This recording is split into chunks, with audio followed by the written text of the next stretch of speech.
Bonjour Gilles Ménage. Bonjour Nicolas. Retour ce matin sur les exactions commises à la SLN jeudi dernier puisque vous recevez le procureur de la République. Yves Dupat, bonjour. Bonjour Gilles, Et bonjour à vos auditeurs. et merci d'avoir accepté notre invitation ce matin pour revenir sur ces incidents dont on est d'accord qu'ils auraient pu être encore beaucoup plus graves qu'ils ne l'ont été, hein.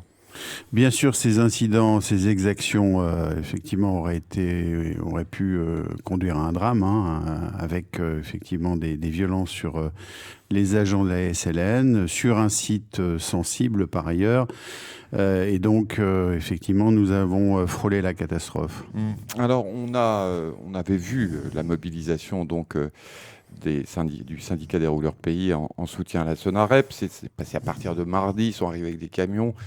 Ça s'est passé plutôt pacifiquement pendant 48 heures, admettons, avec des rencontres à leur demande avec la direction de la SLN. Ils ont été reçus à 2 reprises. Est-ce qu'on a une idée de ce qui a finalement déclenché cette vague de violence?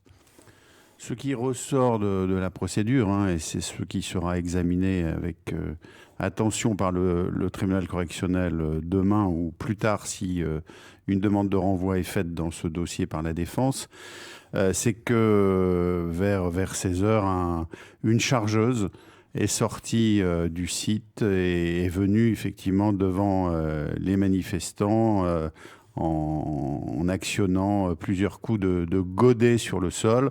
Voilà, ce qui est un élément, selon les personnes mises en cause, comme ayant pu les provoquer dans leur positionnement, dans leur action. Mais bon, en tout état de cause, rien ne justifie ce type d'exaction grave.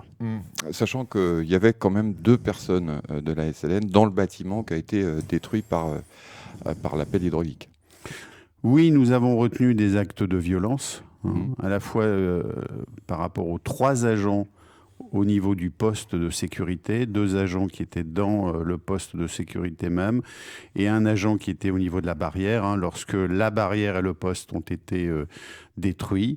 Et puis l'agent qui était sur cette chargeuse, hein, qui a été aussi attaqué, qui a été d'ailleurs complètement déstructuré, hein, par la pelleteuse de l'un des mis en cause. Mm. Alors, il y a eu des interpellations, un dispositif de force de l'ordre très important qui a été déployé presque immédiatement. Les 2 interpellations sont passées quasiment sans incident. La police et la gendarmerie sont intervenues très vite, hein. Le dispositif de sécurité qui a été déployé est plutôt exemplaire, a permis effectivement d'arrêter les exactions, les actes de violence, hein, entre les différentes parties.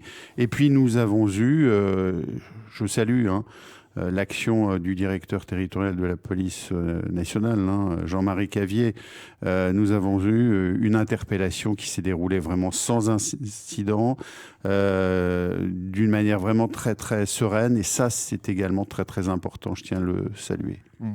Il y a évidemment énormément de caméras de surveillance à cet endroit. Il y a eu beaucoup de vidéos. Vous avez pu les exploiter, on imagine.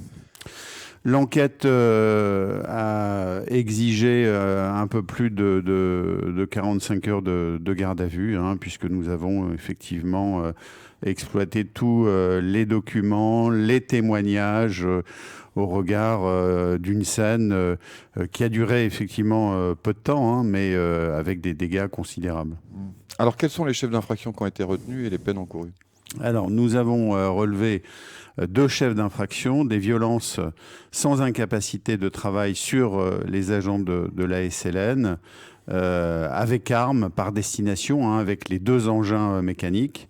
Et puis nous avons relevé des dégradations, des destructions de biens mobiliers et immobiliers, donc au préjudice de la SLN, commis en réunion. Donc ces peines font encourir donc 5 ans d'emprisonnement, à chacun des prévenus, hein, déférés samedi. Alors, vous avez demandé, en ce qui concerne les 2 personnes qui ont été interpellées, la détention provisoire. Vous l'avez d'ailleurs obtenue. Pourquoi et qu'est-ce que ça va devenir? Alors, nous sommes appuyés sur le risque de renouvellement de l'infraction, hein, dans ce dossier, par rapport au site de Doniambo, puisque encore samedi, y compris dans l'après-midi, même si certains départs de manifestants et d'engins ont pu être notés, j'allais dire, au fil du traitement judiciaire.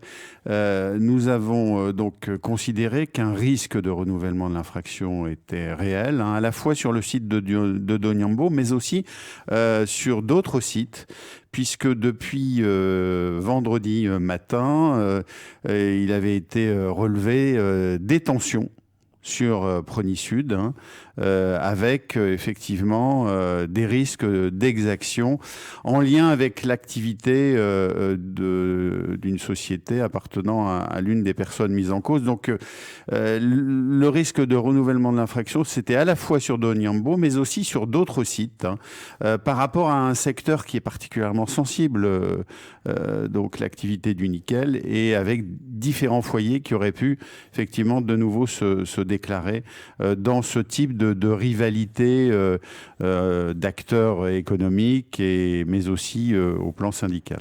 Alors on a eu justement, vous parlez d'acteurs, on a eu justement un peu de mal au départ à savoir qui faisait quoi, qui était là et pour quelle raison. On a parlé du syndicat des rouleurs pays, on a parlé des qui intervenaient en soutien de la Sonarep. Les dirigeants eux-mêmes de la Sonarep n'étaient pas a priori sur place d'ailleurs. Est-ce qu'on a réussi à identifier les responsabilités des uns et des autres? Alors, dans ce groupe de manifestants, d'une trentaine de personnes, il y avait à la fois il y avait le président de la Sonarep, tout de même. Il y avait un certain nombre d'acteurs de la Sonarep, des employés aussi, et puis des représentants du syndicat des rouleurs. Donc, effectivement, différentes approches sur ce dossier. Il y a un auditeur tout à l'heure qui vous posait la question de savoir si on devait s'intéresser aux dirigeants de la Sonarep eux-mêmes et à la situation financière de cette société finalement, et peut-être moins à la SLN ou à la province Nord. Qu'est-ce que vous en pensez? Je vous confirme que le ministère public a initié une enquête pénale sur la situation de la Sonarep, mais là je ne peux pas bien sûr développer davantage. Qu'est-ce que le dossier va devenir maintenant? Est-ce que il y a on va avoir un procès là demain, ou est-ce que ça va être un peu plus long?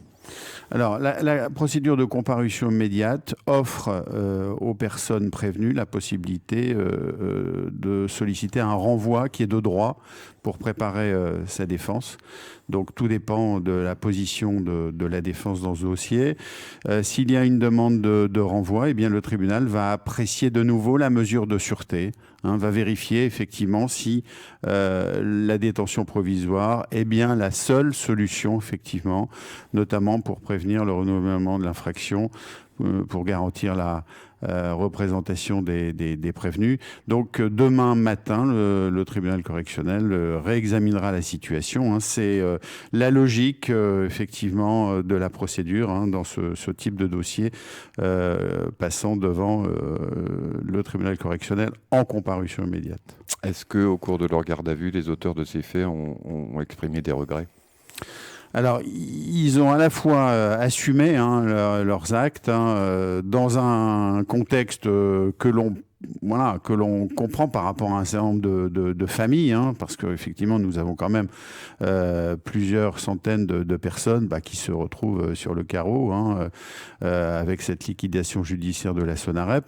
Et puis, ils ont en même temps regretté effectivement que la situation en soit arrivée là. Donc, à la fois en assumant et manifestement en regrettant leur comportement. Mais en tout état de cause, moi je pense qu'il est important de relever que comme sur les exactions de Prony en 2020, début 2021, c'est l'outil de travail qui était visé. C'est l'outil de travail qui a été effectivement dégradé de la SLN, avec des agents qui ont été visés aussi par ce type d'agissement. Et tout ceci est totalement intolérable. La violence ne peut pas être effectivement une voie de résolution de conflits, même si derrière chaque conflit, il y a des situations, une réalité humaine, des situations individuelles qui sont lourdes. Donc, dans ce dossier, la justice a rempli toutes ses missions, dans le traitement judiciaire réactif de cette procédure, et ferme en même temps, parce qu'il s'agit d'exactions intolérables. Yves Dupas, procureur de la République, merci d'avoir été avec nous ce matin. Merci à vous.